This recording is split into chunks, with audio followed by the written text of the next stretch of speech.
Distinguished guests, dear friends, let me start by saying that as Finland is also famous for education, this session has lasted more or less now 2 lessons, at least in Finnish standards. So if you feel like moving yourself a little bit like this, or even standing up for 5 minutes, do so, because that way you will actually get some sort of motion also in the brain. Of course, if you feel that you can have 1 or 2 lessons or presentations more without moving, that's all fine. But I would not mind at all if you even want to stand up and move your legs a little bit while I talk. Dear friends, the cruel and unprovoked attack in Ukraine since the 24th of February, of course, has caused unimaginable suffering among the Ukrainian people and drastically changed the security situation in Europe, emphasizing the impact of many geopolitical developments already in place for over the past decade. And I will take this angle a little bit as I come from the government as a state secretary, of course then also moving on to the issues that come to a more practical level, but I think we really have to note we live in a different reality, and I believe that has been part of the morning sessions here too. Unfortunately, to do travel, I couldn't listen them all. The past months have really touched many of us, I think, also on a very personal level, bringing back memories and family histories from decades ago. And this is also true for myself. My grandfather immigrated from the Karelian territory that Finland lost in the Second World War to Soviet Union, and that Karelian history and identity has always been a very dominant part of our family heritage. On the other hand, we have relatives in today's Russia. They are divided in their views towards Putin's regime and government. I personally believe it's very important to allow room for these very personal reflections, for that way we may also more easily find solutions together, and we make sure that we don't lose the human level in our political and policy considerations. As we all of course know, the Russian attack had a serious negative impact on the energy and food markets, both regionally and internationally. Along these serious consequences, the attack has changed the logistical position of Finland, as the eastern direction for us has closed, and we have lost our position as a gateway between the east and the west. While having an open and important land borders with Sweden and Norway, with the border closures towards the east, Finland has again become more like an island, if you look at the map. Therefore, now in this new situation, Finland needs to rethink its international connectivity, and we see that speeding up the green and digital transition goes well hand in hand with this objective. Faster transition to fossil-free fuels, that's been discussed here today already, can indeed become one of the very positive consequences of the cruel and the horrible war we are witnessing. We see that the quickest way to improve international connectivity is to invest in transport and logistic services, data economy and international digital connections. We actually must make the data flow, and it will have many practical implications.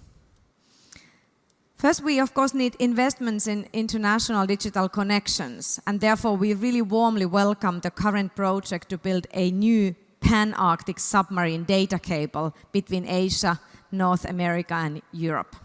The cable will increase the capacity and minimize the signal latency, but also improve the security and resilience of electronic communications, which is highly important in today's geopolitical context.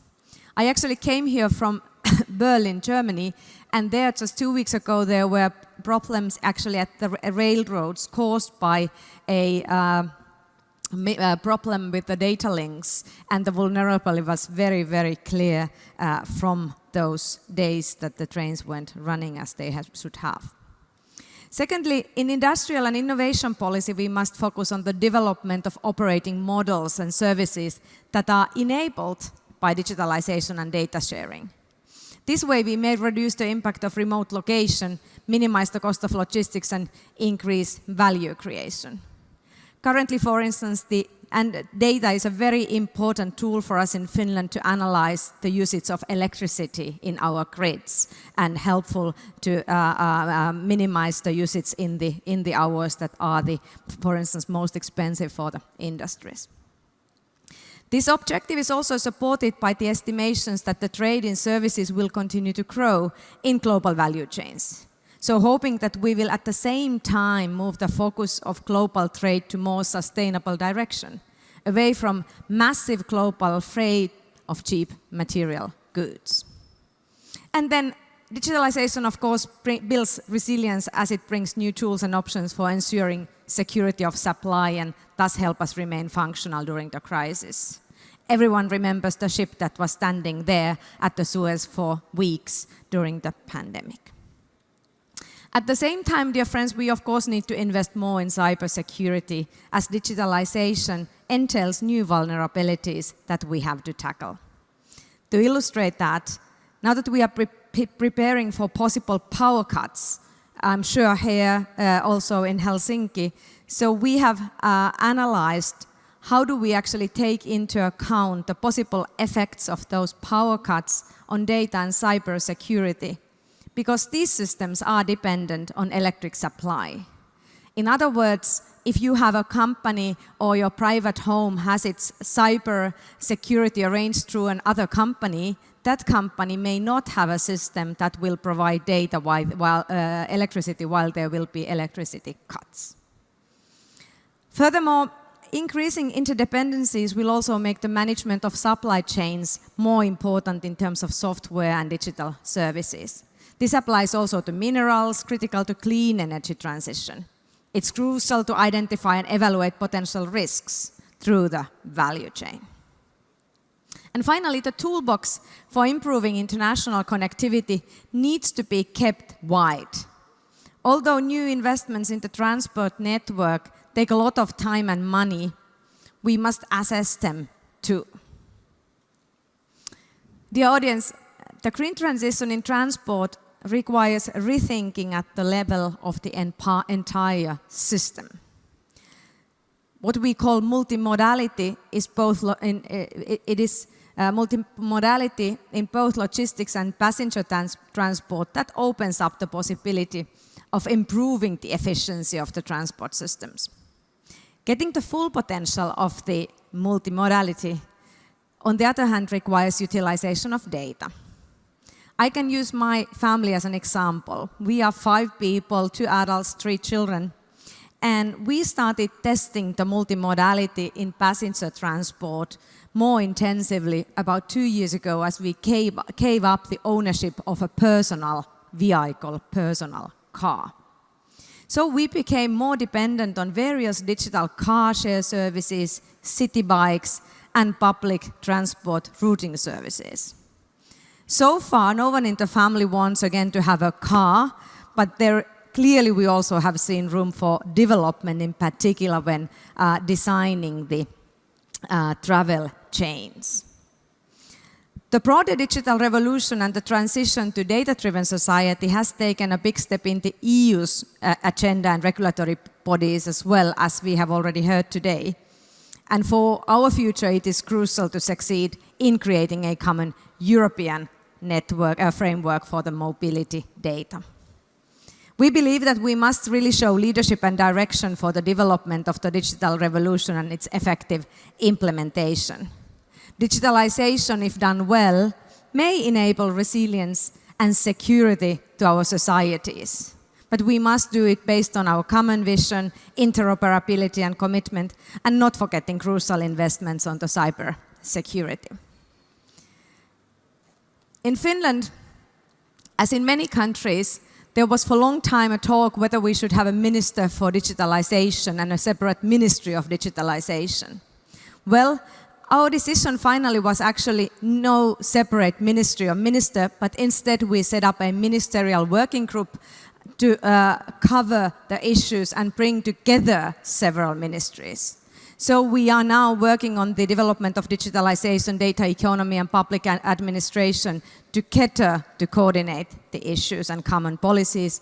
And that work is supported by Digital Office, which takes care of the preparation on practical level and also acts as a central point of contact, for instance, for citizens and for companies. This Digital Office has been important now that EU announced last summer the so-called EU Digital Compass that is part of the Europe's path to a digital decade. And we now have worked through the Finnish National Digital Compass with our Digital Ministerial Working Group and its Digital Office. Our digitalization of logistics is one part of that work on digitalization and the Digital Compass. Digitalization in logistics has also been among our government's priorities, and already last year we drew a government program on digitalization of logistics.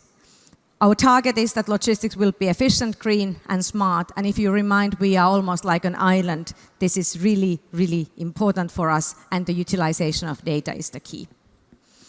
As an example, Finland has started the implementation work towards, for instance, completely new maritime information management system that is based on the European Maritime Single Window Environment Regulation. This new system will be called NEMO, and it will replace our previous PortNet system. It's planned to facilitate broader ecosystem exchange in data in ports for logistic operators and to be incorporated to the data spaces initiatives of the European Commission. The idea is that the European Maritime Single Window will fit nicely with overall data exchange that is ongoing at port communities. So for instance, between ports and ships and the whole ecosystem of the port. The system should be operable already in about 2 years. In the rail transport, we have a DigiRail project that is preparing national implementation of the European rail traffic management systems. So all in all, there are many opportunities for cooperation. In terms of legislation, there is the electronic freight transport information, so-called EFTI. We believe that it will foster logistics operators to move towards digital data exchange along the cargo corridors. Also there, Finland highlights the importance of the interoperability as well as the need of the well-functioning mobility data space so that the market is truly on the EU level. We of course all know that the logistics sector is highly international, so the cross-border cooperation between our neighboring countries is bringing great benefits, and therefore we are committed to strengthen the digitalization along the logistics corridors and hubs in the Baltic Sea. And there, of course, it is very important that we have collaboration between the countries, and we are very happy to support the Lithuanian initiative memorandum of intent in which we foster the cooperation of the Baltic Sea region for the quick adaptation of the EFTI. As a concrete demonstration of the Finnish government's commitment to this goal, the government has also allocated 4 million euros to the implementation of the EFTI requirements.